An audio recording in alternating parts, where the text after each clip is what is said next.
Dear Mr. Ambassador, dear Rector, dear students, ladies and gentlemen, welcome at Ghent University, welcome in this aula for our very first evening lecture of this still new academic year.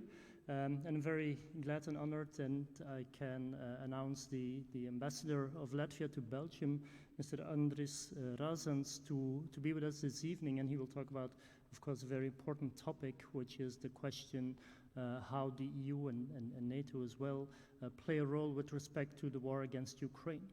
And he will focus on the view from Latvia, of course, the view from the north.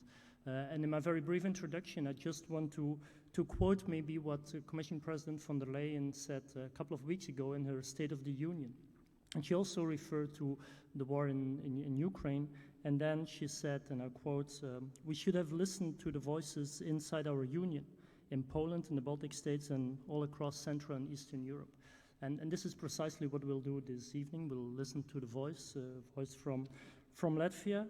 So we're very glad that the ambassador accepted the invitation to be with us this evening. And when I look at his CV, I think it's no coincidence also that the subtitle refers to the view from the north, because of course he's the ambassador of Latvia, but he also served as the ambassador of Latvia in a number of Nordic countries. He was the ambassador of Latvia in Sweden, in Denmark, also worked as a diplomatic advisor to the president and prime minister of Latvia.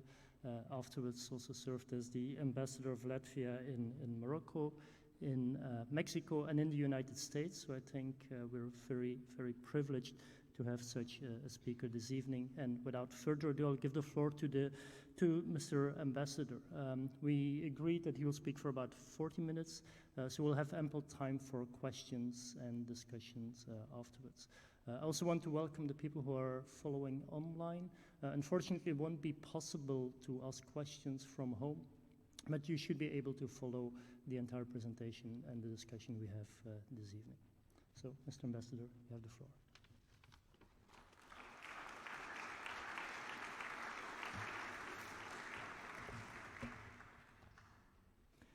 Good evening to everybody. Rector of the university, professors, dear students. It's such a pleasure really to spend this evening together with you at Ghent University. Myself and my family, we arrived to Belgium 3.5 years ago. But then COVID started, and I still feel quite a fresh ambassador in Belgium, because it wasn't that easy really to go out and meet people during these difficult years, and that's the most important task of any diplomat, really, to reach out to people, to listen what people say, and as well explain thoughts of your own, and as well what you think, what your country thinks about different realities. It's my first time direct exposure to Western Europe as a diplomat. Of course, I have served in different capacities in predominantly our immediate neighborhood, and as well US and Mexico, until 2016.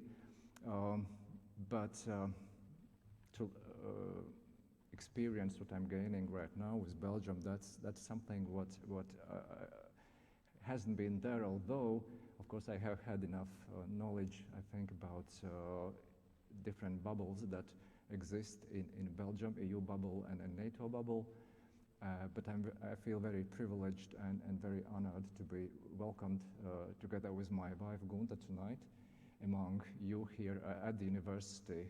Thank you so much really for organizing this event. It's true that shortly ago, the President of European Commission said that people had to listen to the voices coming from the Baltic states and Central Europe. Well, it's really very flattering and nice, although I would say that even if we knew more, probably we thought that we knew, sometimes we acted as well in very different ways. And that is simply to say that probably understanding of the situation is not necessarily always enough. It needs as well ability to think and act strategically, take right decisions, and maybe sometimes unpopular decisions, but the ones that in due time will bring a result, what you're looking for. Tonight, my topic is why does EU and transatlantic community need to support Ukraine? Of course, there has been long-standing discussion about that, and of course you have heard and listened to many views about that. There's no probably deficit of ideas why we should do this.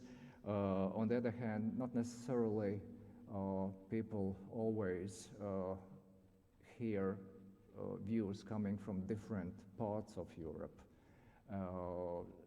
And especially, I don't think that necessarily people always hear what we in the Baltics think and say, although we are considered as a part of countries that relatively recently joined European Union and NATO and usually branded as countries in the East, but if you look on a map, not necessarily East applies to the Baltic states, and not necessarily East applies to some Southern European countries, so it's what's East, what's North, what's Center sometimes might be very misleading, and for that reason, I think diplomats always have a great opportunity to speak to people directly, explaining what are the nuances, what are the differences in opinions, and certainly when it comes to situation in Ukraine caused by Russia's brutal war in Ukraine, certainly you can see that there are nuances from region to region in Europe.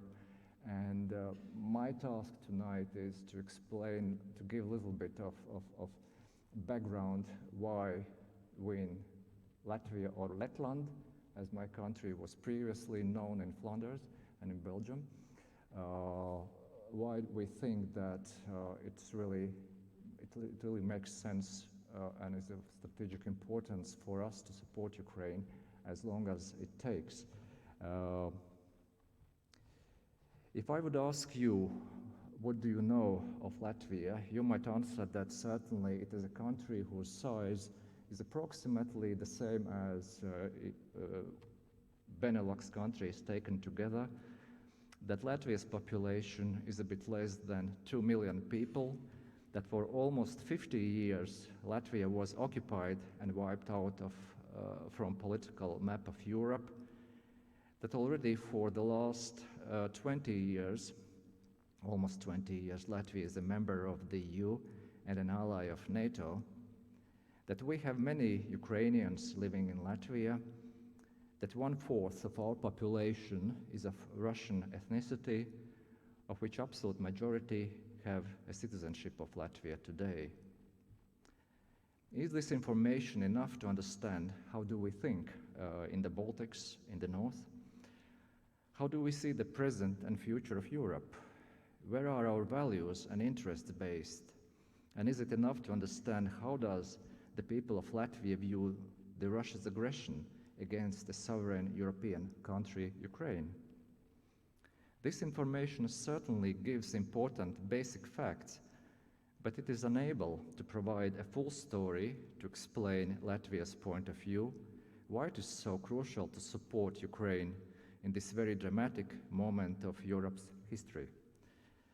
Besides, if we seek our answers in Latvia's or Ukraine's histories, we shall see that there are very few shared parallels that can provide an answer.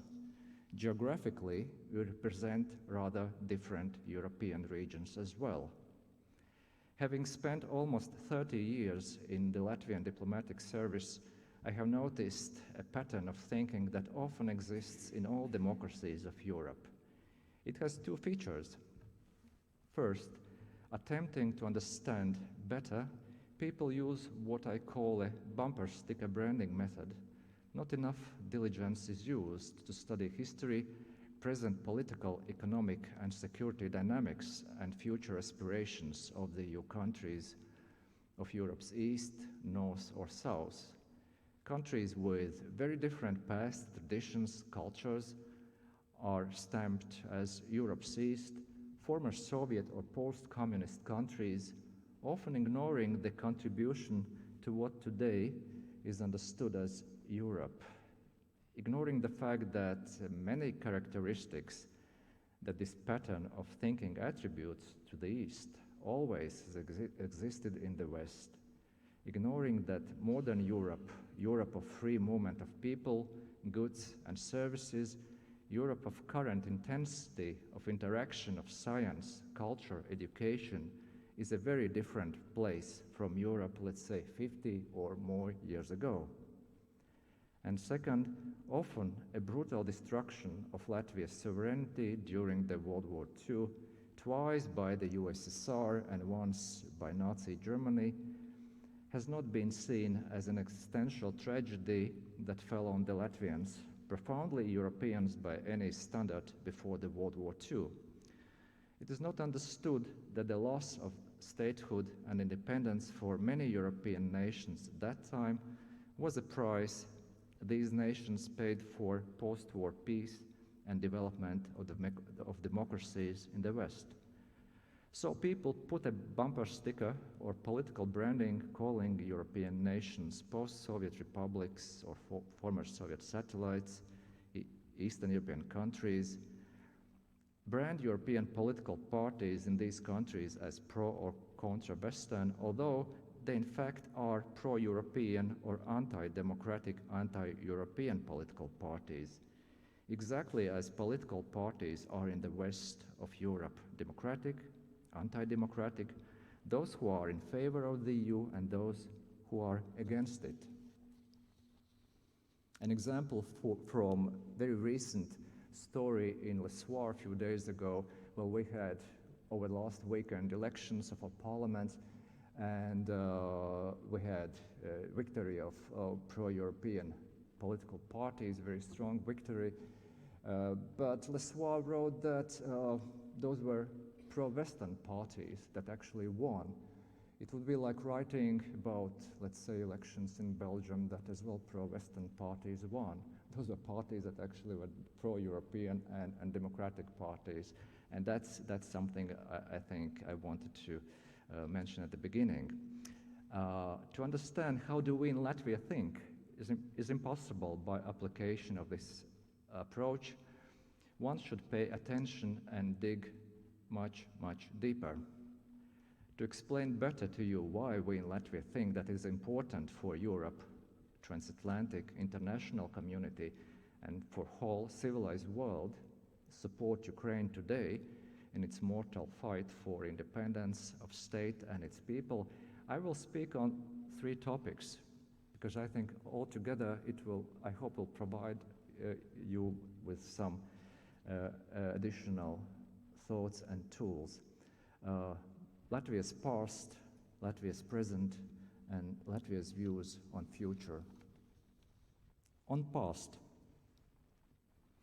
what lessons has Latvia learned during the 20th century? And that's important because these lessons still play a role how we act, how we think, and as well how we view the situation unfolding in Ukraine these days. On 26th of January 1921, the Supreme Council of the Allied Powers of the World War I at the Paris Peace Conference took a decision to recognize de jure the Republic of Latvia. France, Great Britain, Italy, Belgium, and Japan informed Latvia and Estonia that their independence was recognized. Looking from today's perspective, this was a very strategic decision for my country that today has managed to become part of integrated Europe and NATO.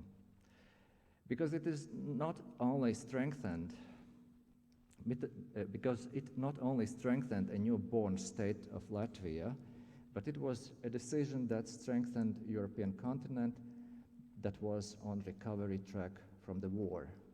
Such kind of a decision was a very odd and foreign to previous European tradition, because since the era of Enlightenment, it was a concept of European power politics that kept strategic balance in Europe, where in principle there was no place for new countries like Latvia or Finland. Story of Belgium of the 19th century, I think, was rather exception, not a rule. The decision to recognize Baltic states was not an easy one for the Western allies. France and the Great Britain strongly believed that Russian Empire will come back. Many in the West still believed in the Russian imperial reemergence, lobbied in Paris and London by Russian imperial emigre circles. Germany, former loser of the World War I, had no interest to build what she considered a necessary cordon sanitaire between herself and the Soviet Russia. But not only European nations were skeptical. For two reasons, it is important to mention attitudes of the US administration of that time as well. First, in September 1917, the President of the United States, Woodrow Wilson, summoned in New York City a group of about 150 experts, the Inquiry it was called, that did gigantic work and produced policy proposals for the American government vis-à-vis Paris Peace Conference. The Inquiry drew a rosy picture for a future of what it thought possible democratic federal Russia. If so, no independence for Latvia and Estonia was necessary. Only if Bolsheviks would keep the power grip, Latvia and Estonia would receive independence. That was the position of the US administration during this very critical period for Latvia. And second, work of the Wilson Inquiry led to famous 14-point speech of the President Wilson on January 8, 1918. It proposed creation of an organization that later led the world to the League of Nations. The Wilsonian vision emphasized the importance of the principle of self-determination of nations in international relations. No wonder that in Latvia, a century ago, people embrace more than warmly this principle, and it is very highly regarded as extremely important principle in international relations as well today. I mentioned these facts in my introduction to illustrate a very complex and unwelcoming international environment for the birth of new European countries after World War I. The aftermath of the war is geopolitically a very important period in Europe. To understand it better, I believe, helps us better comprehend today Russia's war in Ukraine as well.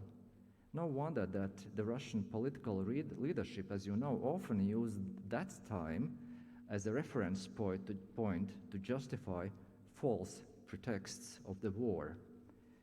In 19th century and up to 1917, when Russia collapsed and went through a tragic experiment of building the communism, Russia was a part of the concert of Europe. The end of the Cold War gave Russia a new chance to become part of integrated new Europe, but not of Europe before 1917, but a part of Europe that emerged after the World War II without the USSR. It turned out to be an impossible task for Russia. She is looking for a kind of Europe that is a continuation of Europe of the 19th century. But there is no such Europe anymore. What we have, there is Europe of integration, EU integration, collective defense system in Europe called NATO, and a very strong transatlantic bond.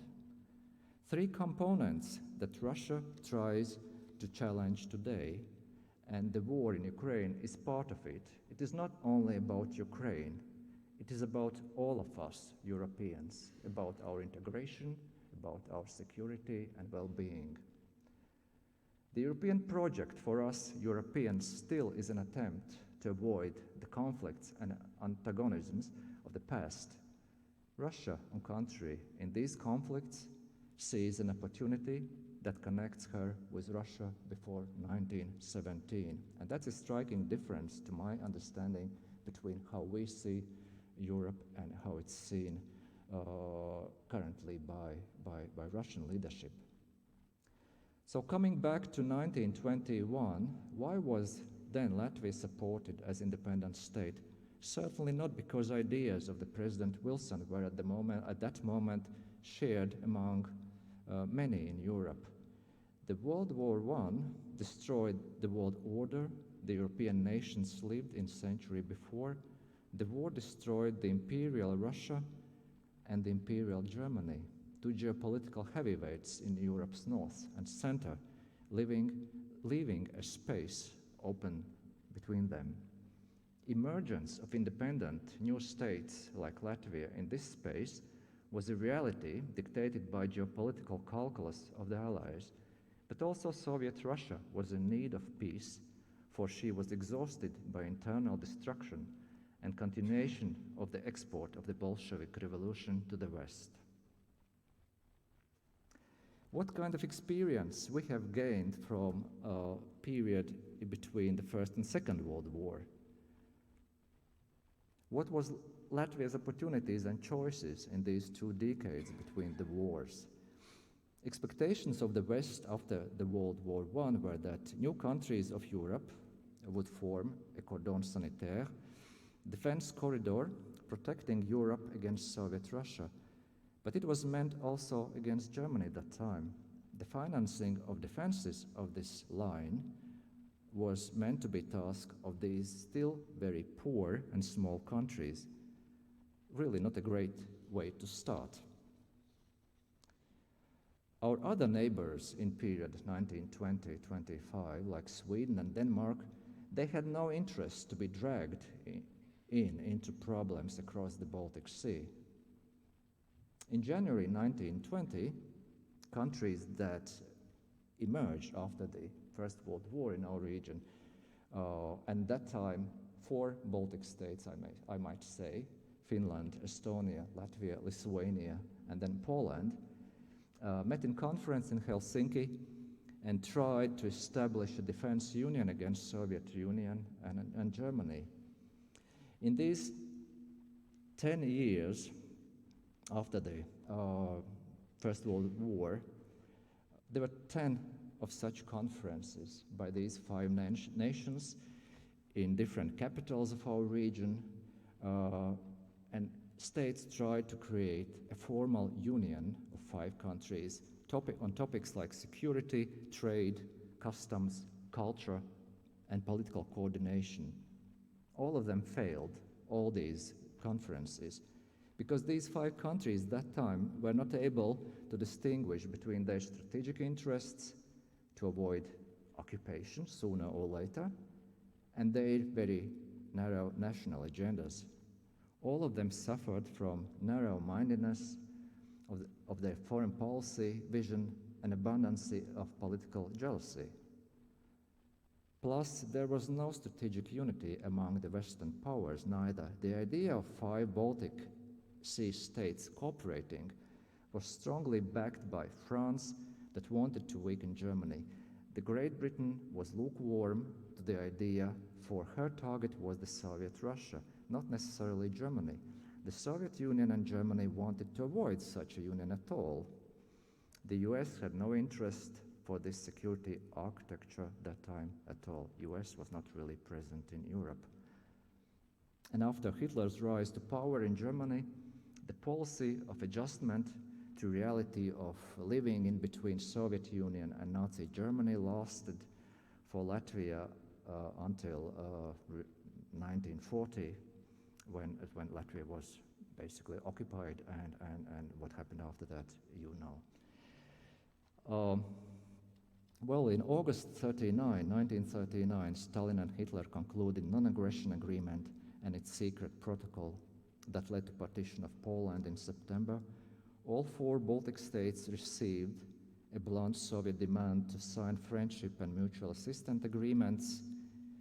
Finland refused, and it led to the Winter War with the USSR.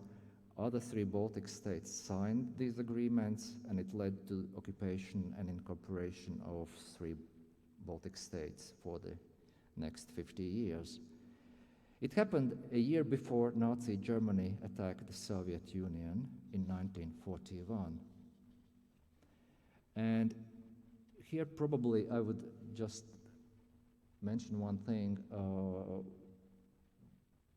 Example of difference between Finland and other Baltic states really matter because in a way at that time countries were the same region, the same economic development, but Finland was the only democracy at that time, and we had kind of mild dictatorships, and Finland managed to survive.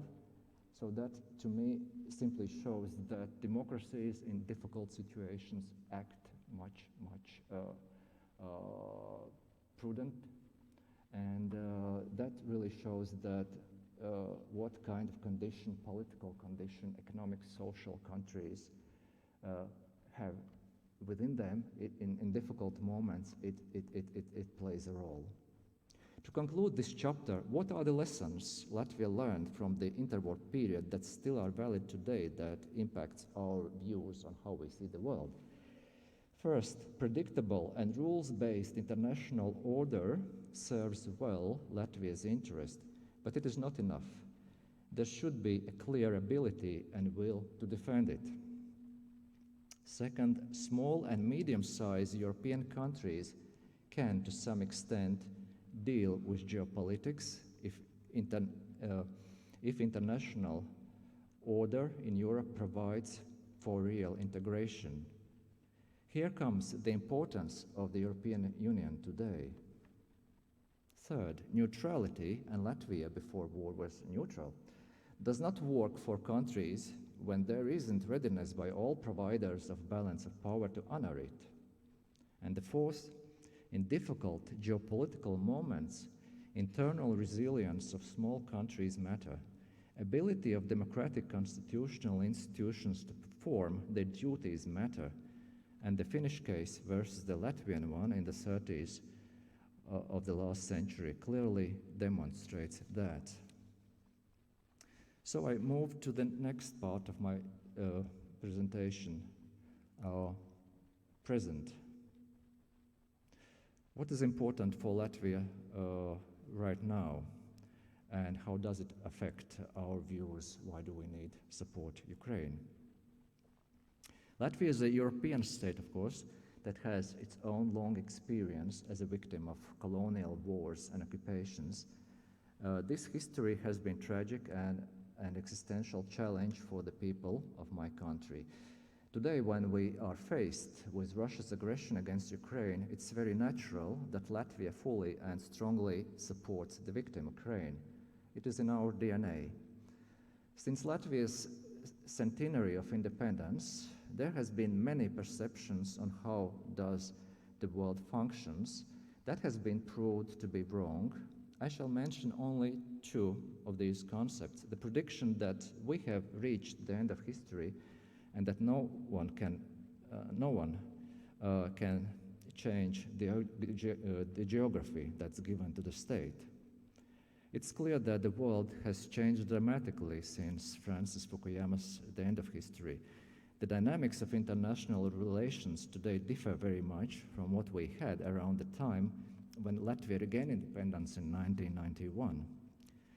When it comes to the idea that a state cannot change geography, also this premise in case of Latvia has been proven wrong.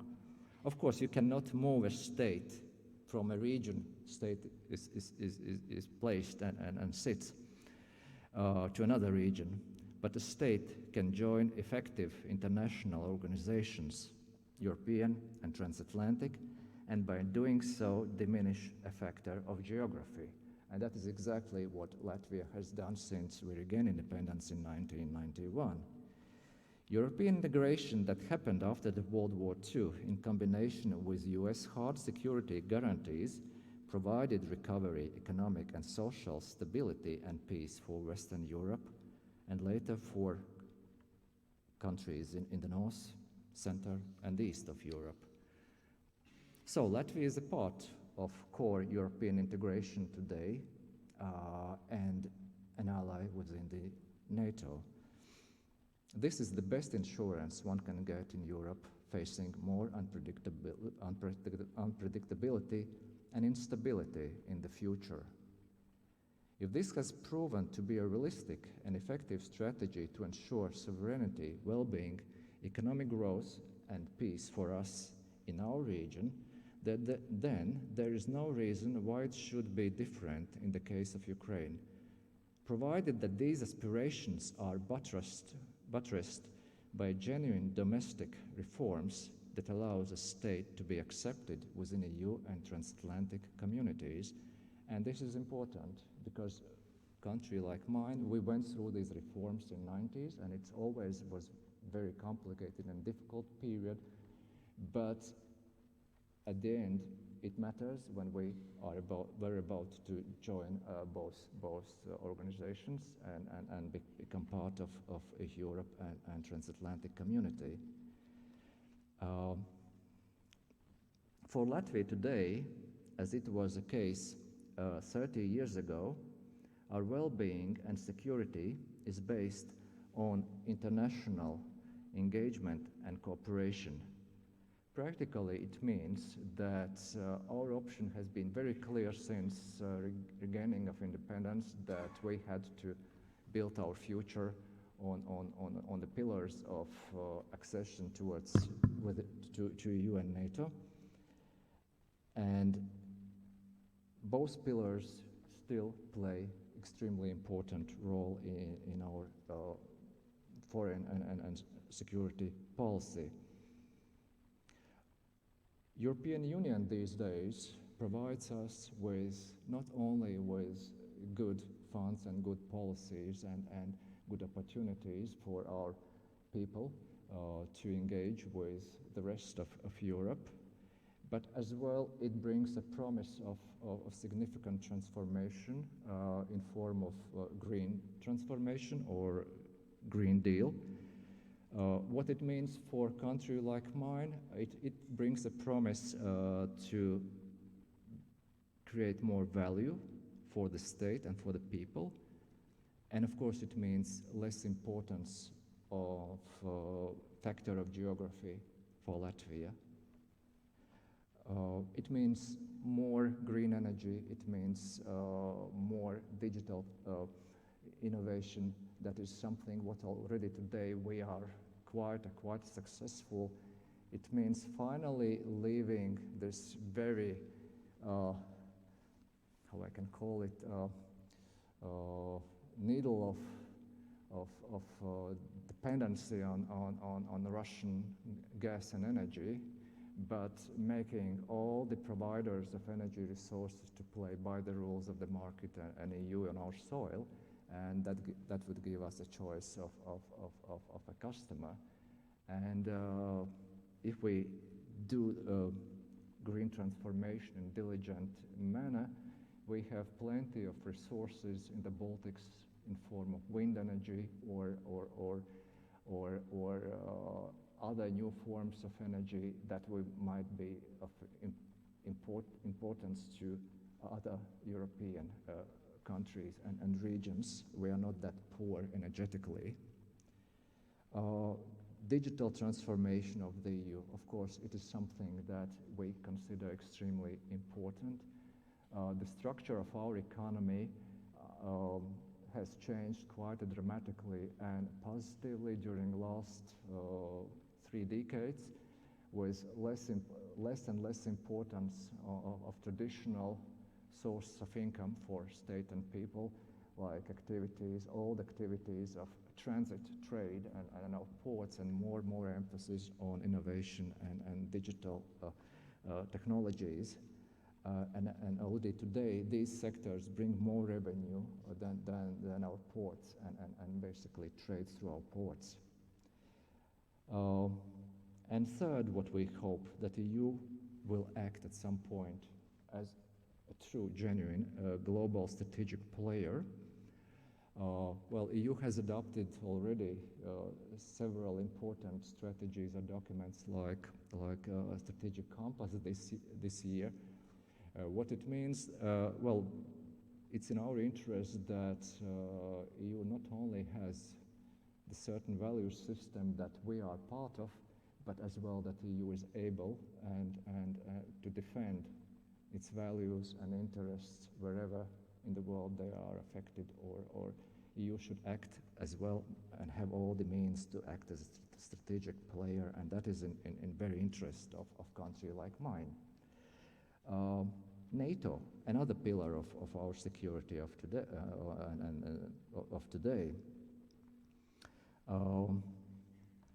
Since we joined NATO in 2004, there has been very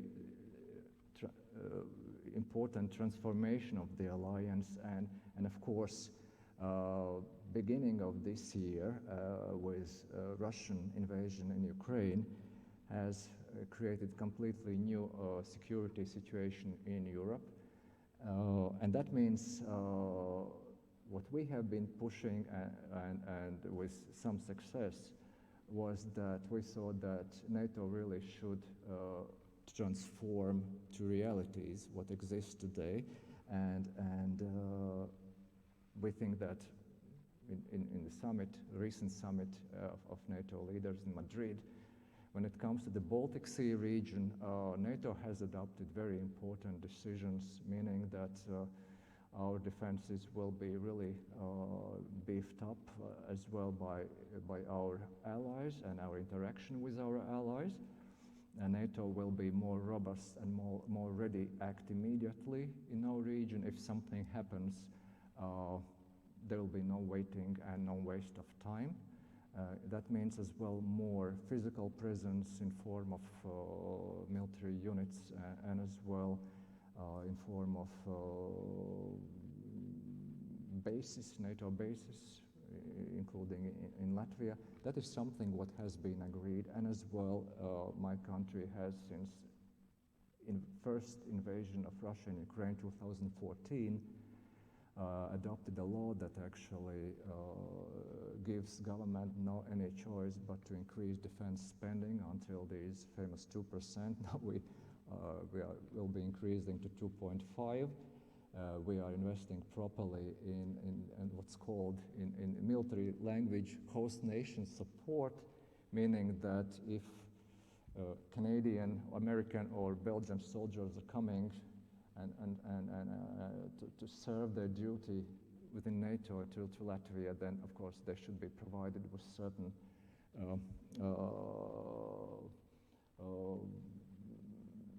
abilities, not only to train but as well to live and to. That is something what we are investing as well heavily in the Baltic states in general this time. And just looking back to history, and if I compare our security situation of Baltic states, it might sound from me a bit odd or bizarre to you, but if I compare the quality of our security and ability to withstand basically any challenges that we might be faced with, I think we have never been in better situation than we are right now, with all the support, solidarity, interaction between soldiers, EU officials, economic things, strategies that the EU had recently adopted. I mentioned this Green Deal, moving away from energy resources provided by untrustable and partners. That is something what's happening right now, and I think it provides us with really a golden opportunity in the Baltics to feel the benefits of what we are doing right now.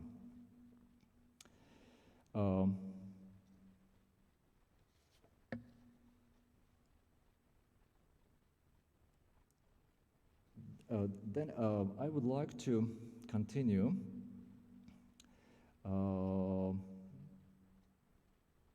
what's happening today at EU, basically when it comes to our security of Europe. Certainly Latvia is a strong transatlantic ally, and we think that what we have developed as NATO nation together with other NATO nations, it really serves the best European security interests. And at the same time, we are not blind nor deaf when it comes to debate in Europe about necessity to develop more capabilities within Europe. And it's only logical if we really think that Europe should perform this global strategic importance in whatever we are doing as Europeans. Certainly, then there shouldn't be any limitations when it comes to security and defense side. Saying that, we think that it is very important to keep in mind that what Europe lacks today, it's real capabilities, real military capabilities. That is something what Europe sure can develop. It will take some time, but at some point everything will be there. But at the same time, it would be really not wise to create different parallel structures like NATO and EU, and if basically they are the organizations represented by where the countries that are in these organizations are basically the very same. And it would make sense simply that if we create additional capabilities, defense military capabilities, and there we can do many improvements, then let's do in a way that supports what we are doing as well NATO alliance, and not in competition with NATO. That would be the logic of that Latvia certainly supports. NATO must remain the backbone of European security. That is something what certainly has been taken very seriously back home, because if we have a problem, it's not theoretical, it exists already today, and for us it's important to take a real steps that actually can address real problems what we are faced today with.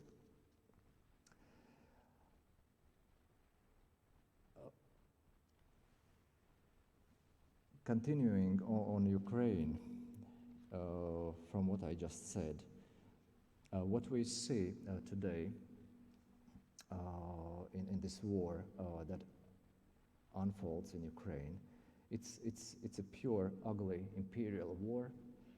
It started in 2008 in Georgia, continued in 2014 in Ukraine, and intensified this February again in Ukraine.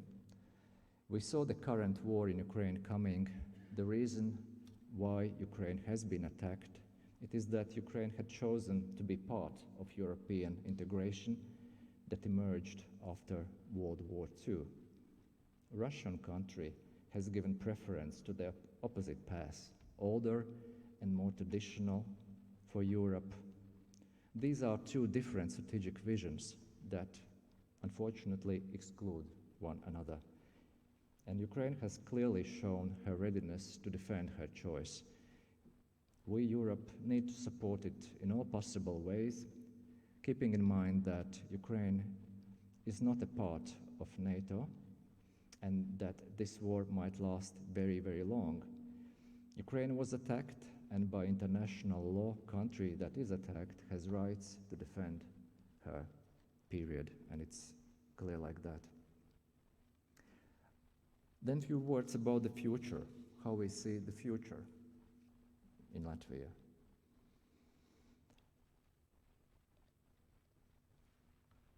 Russia's war in Ukraine is an indicator that the future for us Europeans will be more turbulent. World order with more predator states that prefer brute force instead of law in international relations. Rapid development and transfer of technologies strengthened by the interest of markets have facilitated global redistribution of economic, political, and military resources and power. The rise of China is a stark example of that. But not only that, climate change, the growth of global population, the rise of inequality among the nations and regions based on differences of knowledge, education, and technology skills will make our world a very different place from what we know it today. If we take climate change and associate with its rise of the water level, the Arctic, for instance, is a specific issue for Latvia as well. You know that Latvia is not an Arctic nation, but we are basically on the next geographical line from the Arctic. And we have done some assessment of what we see, what today happens in the Arctic, what it might mean for Latvia. Let's say in a year around 2050, when we as Europeans have these beautiful goals of transformation to something else. And we have noticed that Arctic, if we believe what scientists are saying, and there's no reason really not to believe what scientists are saying, that there might be the situations when our cities that actually sit on the shores of the Baltic Sea, they might experience some flooding in some not that distant future. So that means it is our security problem. It is something we have to take more and more into account, planning for our future, and that is important for us. To be able to navigate in these stormy waters, Latvia, of course, needs the EU. It needs EU and NATO, and it needs international market that pays attention to the needs of the Baltic Sea region. We need the European Union that is effective and in its decision-making process.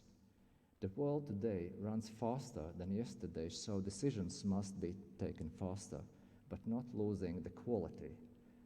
There is a need and a place for more QMVs at the EU level, but not probably for common foreign security policy yet.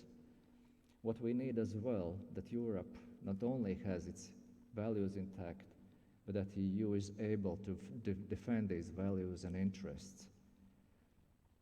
And of course, what kind of means EU has to do that, it's of critical importance for the future, and Latvia does everything to support increase of these capabilities. Energy, that's an interesting topic, an extremely important topic for Latvia and its future.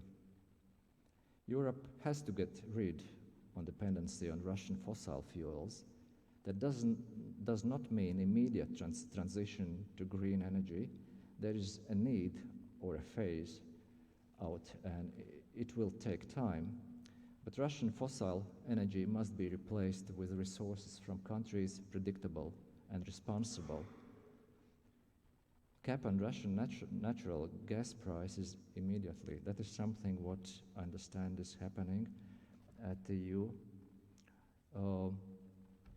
Countries in our region, including Latvia, we have to develop our own LNG terminals, and that is something what my government just is in the process of taking for us, a very important decision that will lead to one in a couple of years' time. Green transition. If you look on the Baltic Sea, and specifically Latvia, we have about 500 kilometers beautiful coastline and beautiful Baltic Sea. If you cross the Baltic Sea from the Baltics, from Latvia or Elsuwege, you see that there are many offshore wind farms in Sweden and Finland. We have the same winds, and it's underexplored yet, but based on what we have seen has happened in energy markets this summer, our government finally has taken decisions really to invest heavily in building of offshore wind farms, and as well wind farms based on land. And that is something that comes into the picture. We have beautiful winds, strong winds, and steady.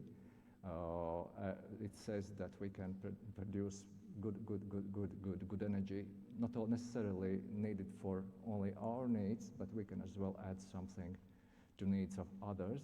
And if, for instance, when I read Belgian press, journalists are writing that your government has signed very good agreements with Denmark, and you receive, and you're building together with the Danes something very important in the North Sea when it comes to wind energy and green energy.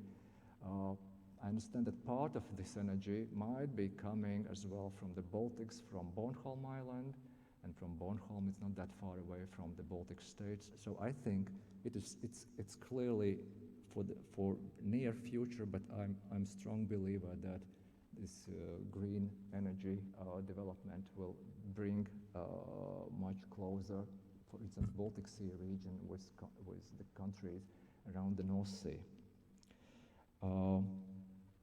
And the last point on energy, when I look into the future, well, my government will deliver next year a new report on development of nuclear energy in Latvia. Well, we have had some experience with nuclear. It's not in production of electricity, but it's rather in the military area. We have had some research facilities during occupation. But it's obvious that the Baltic Sea region will be in need of additional energy production capacities in near future. Not everything we can really receive from wind or well, LNG probably it is something that we will use, but we do not really close doors neither for new technologies when it comes to nuclear. And that is something what exists in my country. On foreign policy, when I look into the future, then I would say that for my country it is very important to enlarge Europe and support those who make democratic reforms. Of course, there are many candidates, provided that they do reforms, internal reforms. EU should embrace these countries, and as well keep doors open for new NATO allies. When NATO is ready and when countries are ready, doors should be kept open. There is a need for strong transatlantic bond with the United States. Certainly, it is really very fascinating to follow political developments, both in Europe these days and as well in the US. We might have many thoughts about what's going on and what might unfold, but for a country like mine, and I assume for a country like Ukraine, it is extremely important that we have this additional strong support that didn't exist, let's say, in Europe before the Second World War, and that was one of the reasons why we ended up for 50 years under the Soviet domination. And the last, well, of course, it's important for us to defend our European values whenever they are at stake. And I might say that if you look to the Europe's northeast or east or south, there are differences, profound differences, especially in this area of values and democratic values from place to place. And sometimes, especially journalists, they take quite a simplified approach with this, what I called at the beginning bumper sticker policies, saying that, well, it's everything about one region. It's not the case. And to conclude up, to wind up, before we move to interaction, questions and answers, I just want to say a few things. It is in Latvia's national interest to support Ukraine in its aspirations to become integral part of the EU. It is doable, and Latvia's own history shows that it is doable. It is in the EU's interest to demonstrate that European democracies and our way of life will be defended anytime, anywhere, and by all means. If we do not do that, it will send a wrong message to external aggressors and embolden internal anti-democratic, anti-European forces within the EU. In Ukraine, our European way of living is at stake if we cannot support our partners, Europeans that have chosen it. Well, a signal that it sends to the outside world is that Europe is not capable to be a geopolitical strategic player. It will be damaging to Europe's strategic interests in long term. Ukraine is fighting not only for her future, Ukraine is fighting for us, so European defense line today is Ukraine. It is a fight for European values, European security and rule of law in international relations. And thank you for your attention, and I would be very happy and glad to answer any questions if you have. Thank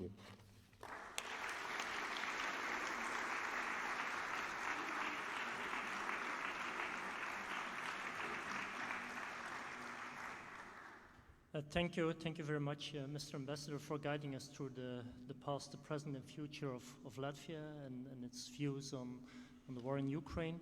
So I'm sure that there are a number of questions in the audience. I propose maybe to collect 2 or 3 questions and then give the floor back to the ambassador.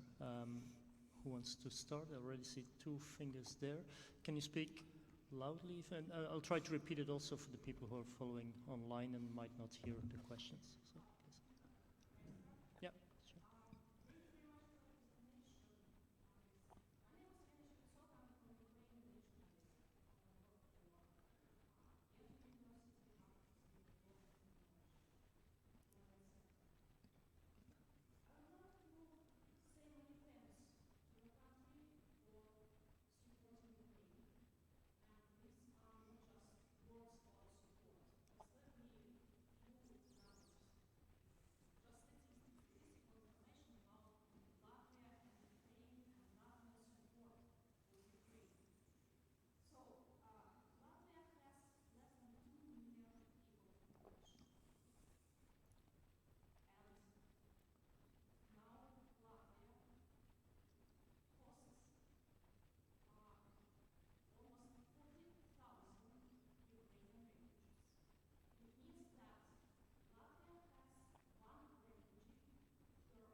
Okay, thank you very much. I'll briefly summarize the question for those who are following online. So the question concerns how Mr. Ambassador sees the outcome of the war in Ukraine, and what would happen with Russia as well afterwards. What are your expectations with respect to the near future?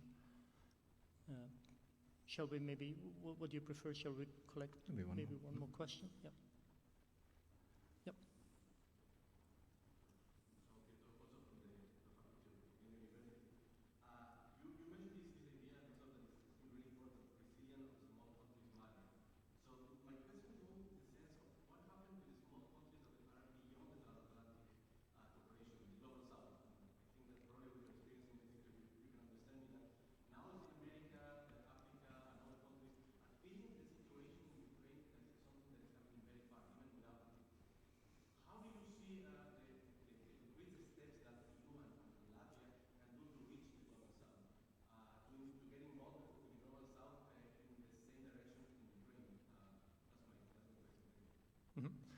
Thank you very much for the additional question, which concerns the role of smaller countries outside of the direct region of Ukraine, particularly in reference to the global south. And maybe here I think could be linked to what we could see in the news a couple of days ago, where we saw in Burkina Faso, I think it was, there were people waving Russian flags, which was quite remarkable. I mean, you have the involvement of the Wagner group over there. So what are your views on this?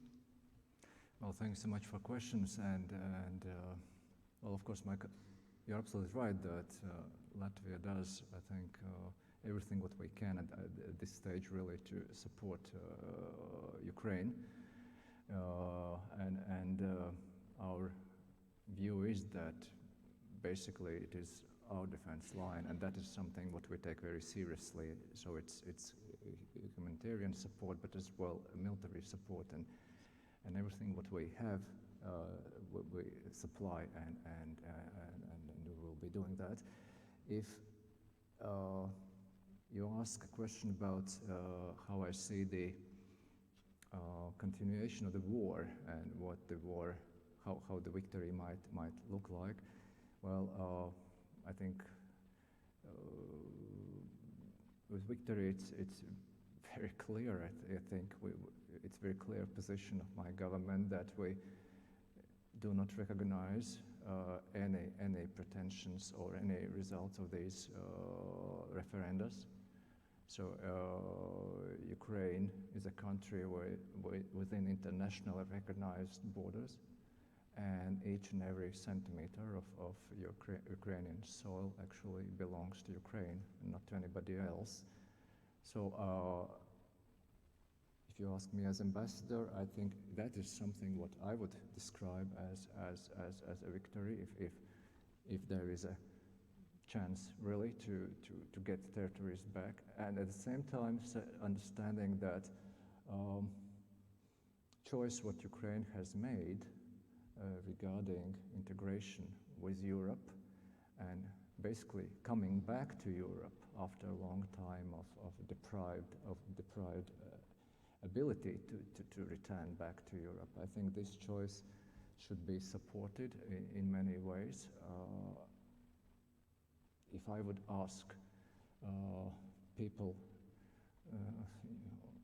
on the street, let's say beginning of 90s, how many would believe that Latvia would at any time would be able to integrate fully with the European Union and would share with Belgium the same currency and as well that we would guarantee some security to any other of NATO allies, and we would be supported. At that time in the 90s, there were not that many people that actually really believe that we would be able to achieve these goals. So what happened was that simply we were too probably naive and too stubborn to continue, but we did what was necessary, what was asked of us, basically to become part of Europe, meaning internal reforms. And if we did that, I see no any reason why Ukraine wouldn't be able. If you have a strong belief that you should do that, you will be able to do that. And my description of victory would be that, well, yes, territories, that's important, and as well find a right way and how you can integrate with Europe and with NATO. That is something that makes sense, because that is something what our history simply tells us. Your problem is like ours. We are geographically located in a difficult regions. I think people from Belgium would understand that easily. Let's say if we would be living in the year 1820 or 1810. Yes, you had as well not the most peaceful neighbors that time, and we still have them. So the question, if we are able to integrate within these organizations, that means we diminish the role of geography in our development, and that is critical. That I would describe as a victory in long term. On the second question was on Global South. The fact is that basically Russian diplomacy, then Soviet diplomacy, then again Russian diplomacy has been very active all around the world during all times, basically, and with more success and with less success, but they have been present, and they have, of course, Russia as a state has acquired immense resources really to make an impact on places if they decide to do that. What we can do as a union, certainly we have our diplomatic tools at place, meaning our missions, our embassies, and as well the communication from our leaders, but as well right strategies to support certain regions where our interests really are at stake. Then we should improve, most likely, the way how we communicate with certain governments. Then we need to take decisions that do not work against our interests, most likely, and keeping in mind that always, I think there will be a chance for, in this case Russia, but that might be any other nation to misinterpret what we are doing, especially if these nations have enough resources really to provide immediate support, and sometimes we act a bit slow.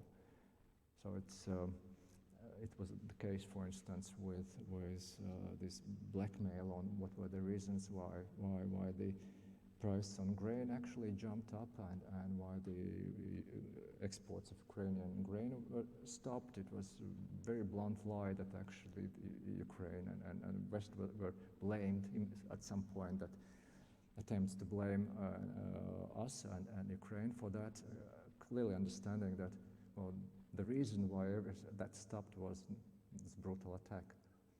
So I think simply have to do our job more diligently in this regard. But at the same time, I think people and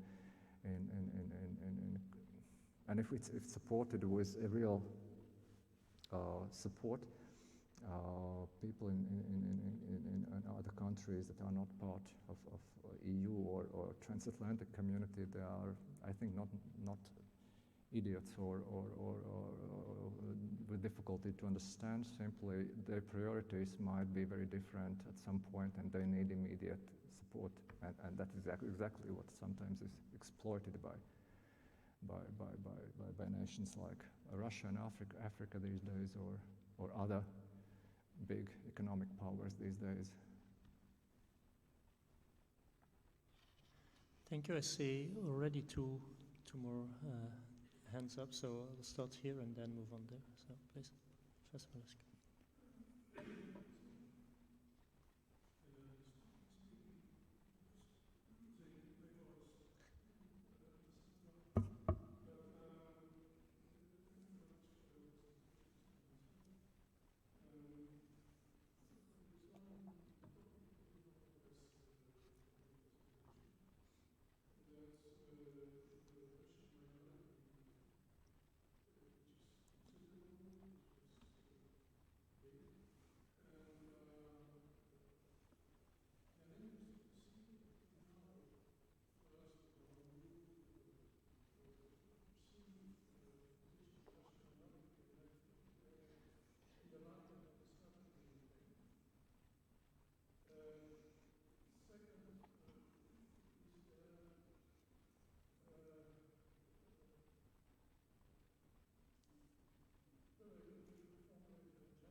Okay, thank you very much. So briefly summarize again. So the question essentially concerns the position of the Russian minorities in Latvia and what the war in Ukraine, what kind of implications it has for their position and what their position is in general and developed since the period of pre-accession until today. So another question.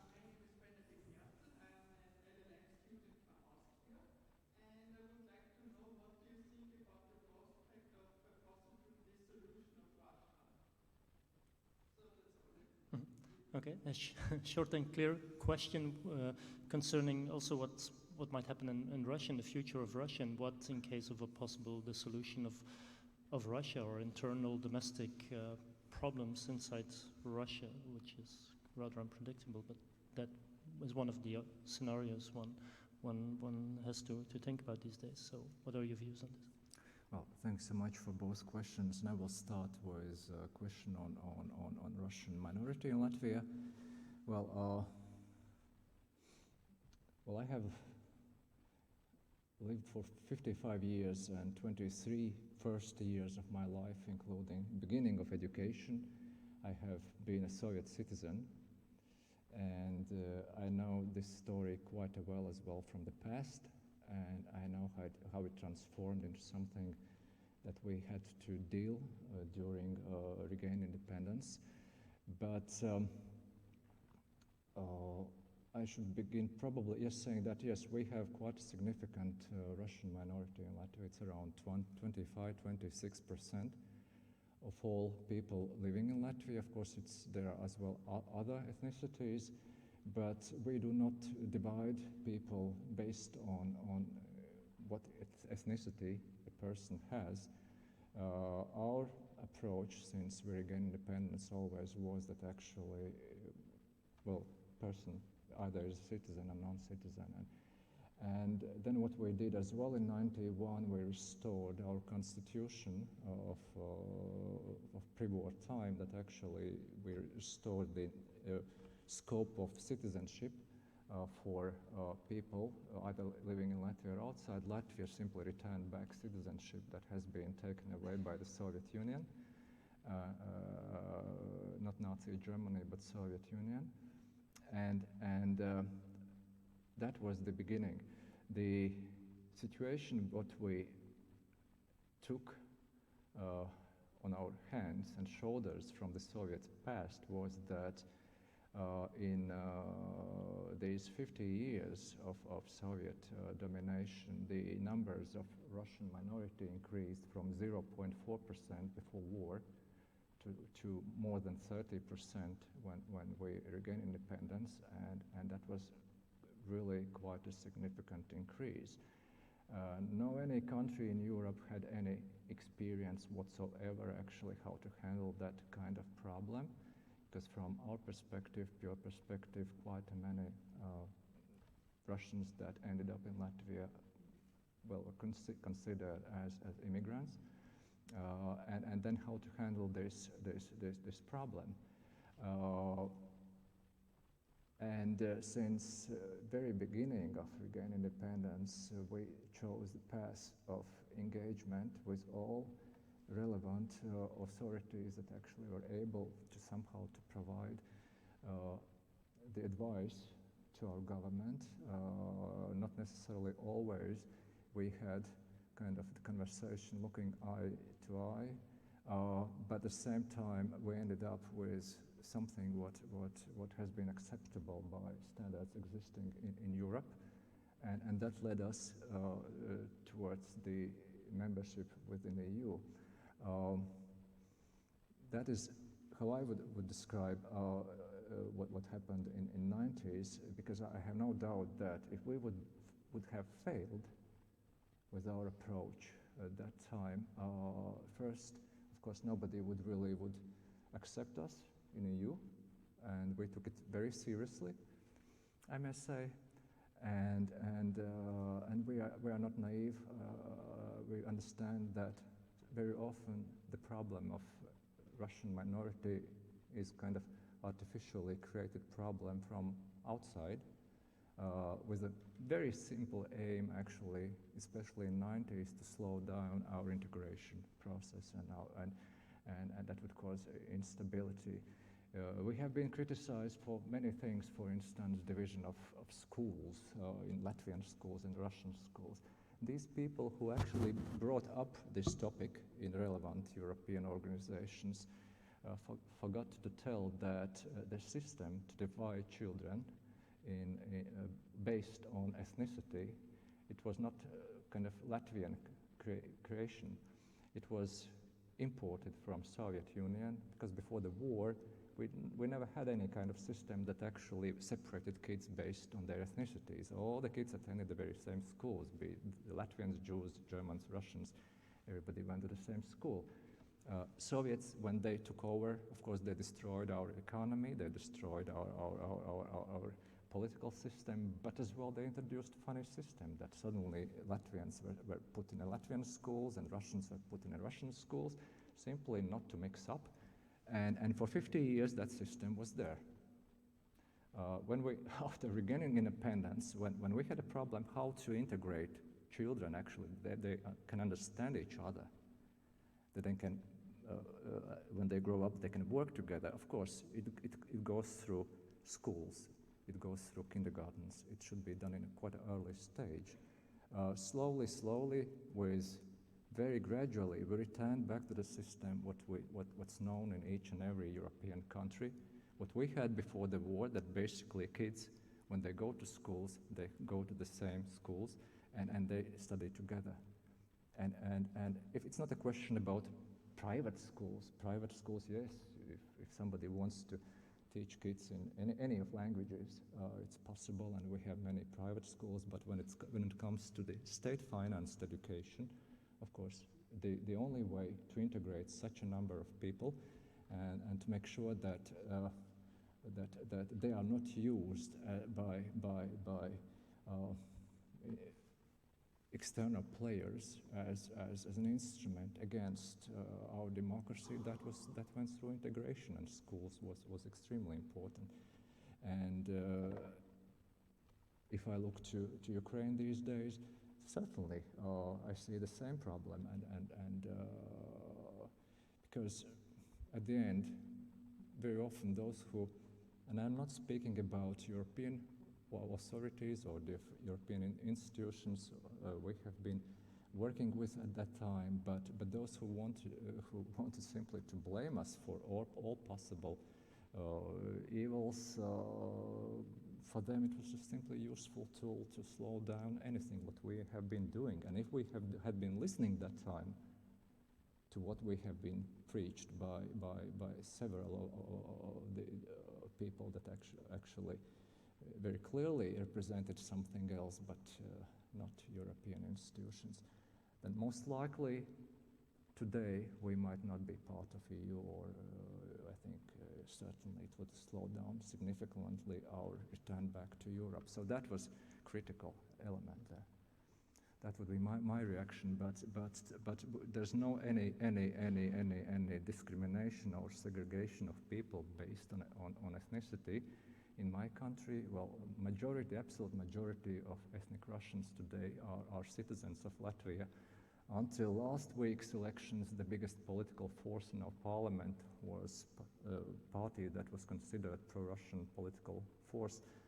We have had many politicians of Russian ethnic background, and Baltic states in general, historically, has been always a very known place for all sorts of refugees that had been seeking a place to hide in difficulties, be it very Orthodox Russians that actually fled Russian central part of Russia because of persecutions during the Tsarist imperial times. These old believers, we still have some communities from those days. Those Jews actually fleeing Russian pogroms during Tsarist times, or Jews fleeing as well from Western countries. Just before the war, they found there were several European countries that actually didn't welcome any more Jews on European, on their territory at that time, not the EU, of course, but on their territory. And quite many found their place in the Baltic states and at some point were trapped just when the war started. So we have this tradition that we provide refuge for as well for all sorts of people. And it's not in our tradition really to separate people based on ethnicity or it's simply irrelevant. If a person has citizenship, he or she has all the rights. And then, of course, there's a part of Russians that never have applied for citizenship because they most likely have Russian citizenship. But they have been covered by the status of permanent residents in Latvia with all the same rights that actually exist in any of European countries for permanent residency, except they have no right to vote, and that's the right for citizens. I think we went through a very difficult phase, really, of adjustment, but I think at the end we have done a remarkable job because we have never had any violence in Latvia after the breakdown of Soviet Union based on ethnicity or ethnical sentiment. It's not the case. It's not our tradition. We think in a different way. And for us, yes, it was a huge problem to really embrace everybody after we regained independence. But at the end, I think it's as well a mistake to assume that speaking of Russians living in Latvia, that we speak of on one very single united mass of people. Russians that live in Latvia are very different from one another. It's based on their educational background. It's based on their wealth. It's based on their age differences. I think we have been very successful when it comes to integrating, not assimilating, but integrating Russians that are of younger generation, and those are truly European Russians what you can find in any country of Europe. The only thing that unites them with what, for instance, with people that runs the show in Kremlin today, it's the language and ethnicity, but the political preferences, their vision of the world, of course, it's strikingly different. But of course, you still can find people in my country that are very core nationalists and that they think that what happened in 1991 when Soviet Union broke down, that was the biggest geopolitical tragedy of the last century, and that Soviet Union was just continuation of Russia, and they had the right to dictate, and so but you cannot deal with these kind of people. It's just, okay, you can accept it, okay, these views, but you try to integrate people that accept that, and so I think that would be my answer. And the second question? Second question was about the possible disintegration of Russia itself.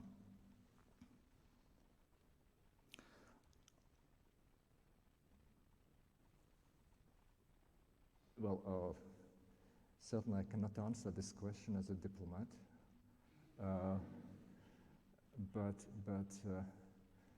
I can answer probably this question from my previous background as a person who at some point aspired PhD in history at university a long time ago, and maybe from that point of view I can maybe try to explain my views. The history, well, we have had very long history of neighborhood when it comes in relations with Russia. Russia always has been a neighbor, at some point, well, invader, and now again neighbor. I think our people historically, they know more or less how it's possible to deal with that kind of a neighbor. But one lesson what we have learned, I think, at least historians can say that. I think maybe if you ask a person in a tram in Riga, a person will say something else. But historians might tell you that the most difficult periods of Latvian history has been when, not in the moments when Russia has been very strong, but rather when Russia has been very weak. And that has produced lots of problems, because we have border, quite a long border, and immediately if something goes wrong, I don't know, politically or economically on that side of the border, we have felt through centuries, basically. So in my perspective, I can't envisage that Russia would disintegrate, because if it's the case, we might run into big problems. So, but at the same time, well, what we see these days that happen in Russia, it's not always very encouraging, put it diplomatically. So that might be my answer to you. I don't think that we will face Russia's disintegration. I don't buy this. Not at this stage. I see no reasons for that, honestly speaking. If these centrifugal or disintegration forces might ever appear, certainly they will not be coming from Europe or from across the Atlantic. It's something else. I think they have quite a tough neighborhood as well in other parts of their borders. So it's something that we might just speculate, but that might be my reaction. Thank you very much. I'm sure there must be other questions, but I'm also looking at the time, and I noticed that we already reached the time that we have. So I think we'll have to close here, and I want to thank you very much. Unless there is one last. You have the privilege to ask the final question.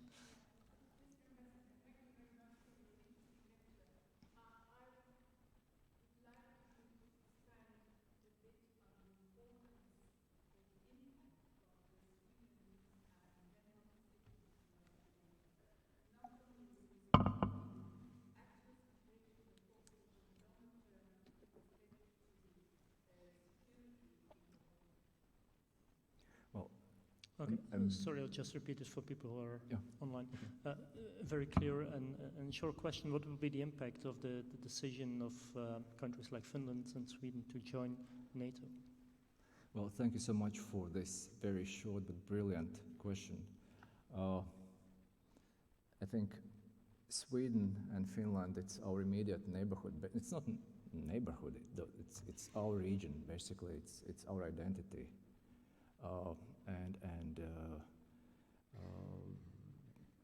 And there were very different reasons why Finland was not able fully integrate after the war neither with Europe nor certainly with NATO. And for Sweden, these reasons were kind of totally different, but probably with more deeper historic background.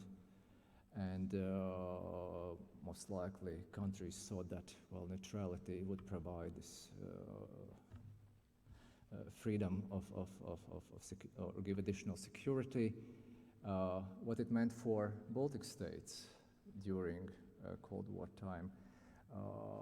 I should say that during Cold War time, and you might not know that, but maybe if you know, but absolute majority of Western countries never recognized the occupation of Baltic states. By the international law, Baltic states were existent during Cold War time. We even had two embassies, one in Washington, D.C., independent embassy that and one in London that performed the role of our exile government, servicing our citizens living in a free world, issuing Latvian passports, and with these passports people were able to travel around the world except the Soviet Union. And we as well, we had state gold reserves, what our government managed to move out of Latvia just before Soviet occupation started. These gold reserves were kept in a bank in New York City. And our embassy in DC, in Washington, DC, was in charge of these gold reserves, so they had as well means to sustain activity. Absolute majority of Western countries, including Belgium, never recognized the occupation. But there were exceptions. And for instance, if Denmark or Norway never recognized, Sweden did, and Finland did. And that meant that basically for them, we were not existent anymore.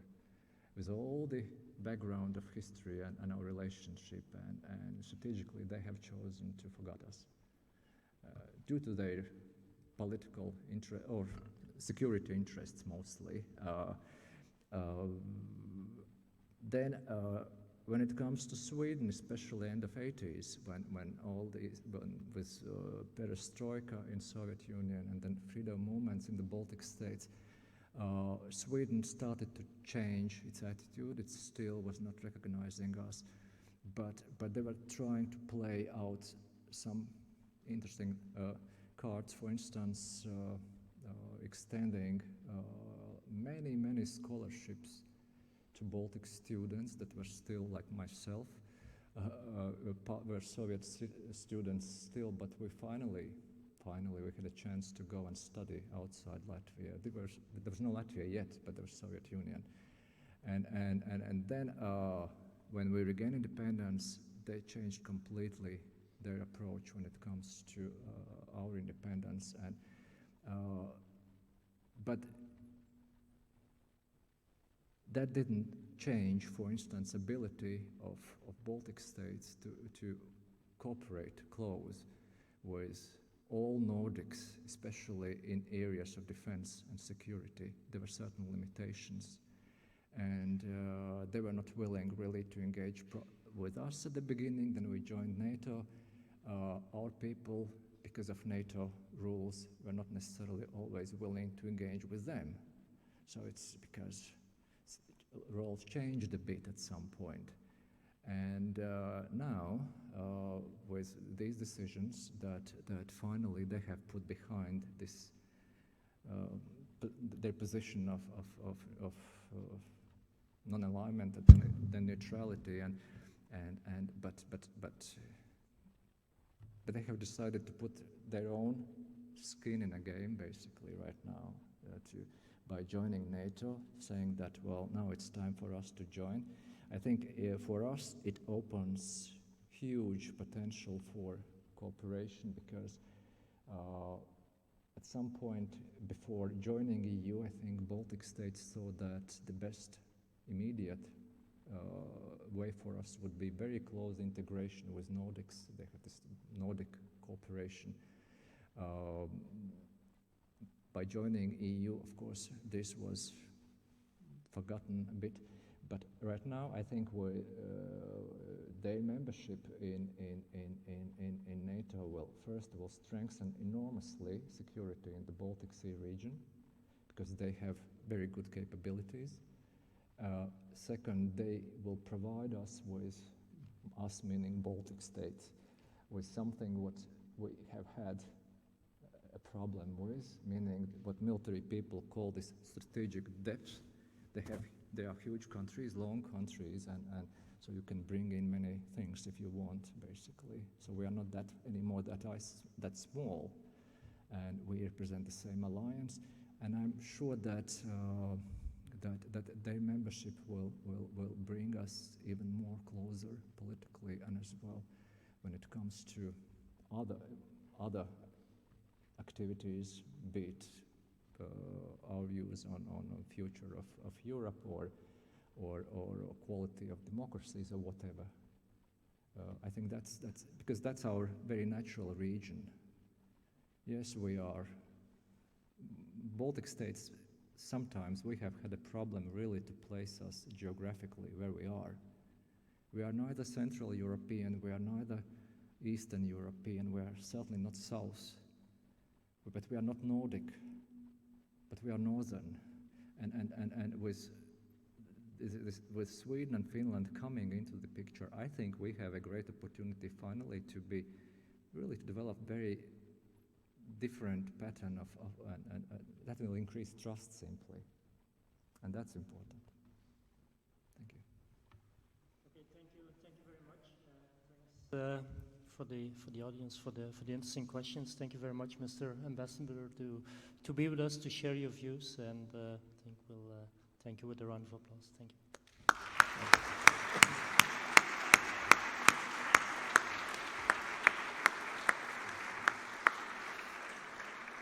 And really, I would like to thank all of you for this wonderful evening. I think that's such an excellent experience for a diplomat trapped for 2.5 years on a COVID seal. And it's really so nice to see live faces again and interact and tell the story of my country and have a chance to answer the questions. Thank you so much. Thank you.